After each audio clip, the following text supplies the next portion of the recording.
সেলিম, মান অভিমান সবার আছে, তাই বলে তুমি তোমার পরিবারকে ভেবে কষ্ট দিতে পারো না। না না, আমরা তোর কেউ হই না। ওর কাছে ওর জেদটাই বড়। ও অনেক বড় হয়ে গেছে। ওকে কত কষ্ট করে মানুষ করেছি। নিজের যতই কষ্ট হোক, তোকে একটা খড় ভেঙে দুটো করতে বলিনি। জানিস তো, আমি এখন বুঝতে পারছি আমি যাকে সব থেকে ভালোবেসেছি তার কাছে আমার কোনো দাম নেই। ও যাবে না রে, চল। ভাই তুমি একটু দাঁড়াও, আমি ব্যাগটা গুছিয়ে নিয়ে আসি। মা, সেলিম, বাপ, তুই আমাদের ছেড়ে কোথায় গিয়েছিলি? সেলিম, আব্বু তুমি আমাকে ক্ষমা করে দাও।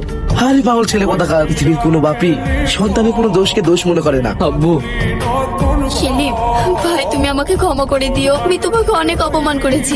আরে ভাবি তুমি এসব কি বলছো? ভাবি হলো মায়ের মতো, আর মা কখনো ছেলের কাছে ক্ষমা চায়?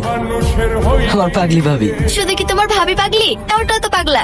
শোনো, আমার ভাইয়ের এবার একটা গলায় দড়ি পরিয়ে দাও, তাহলে তার কোথাও পালাতে পারবে না। হ্যাঁ, সে দড়ি আমার রেডি করাই আছে। কি বলছিস তুই? আমি ঠিকই বলছি। কালকে তোমরা সবাই রেডি থেকো, আমি এক জায়গায় নিয়ে যাব।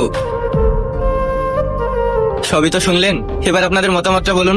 এবার বুঝতে পেরেছি বারবার কেন বিয়ের প্রস্তাবে প্রত্যাখ্যান করতো। ওরা যখন দুজন দুজনকে ভালোবাসে, এ তো আর আমার বলার কিছু নেই। ওদের ভালোতে আমাদের ভালো। তাহলে একটা ভালো দিন দেখে বিয়ের দিনটা পাকা করে ফেলুন। না না, আমার বৌমাকে আর এই বাড়িতে রাখবো না।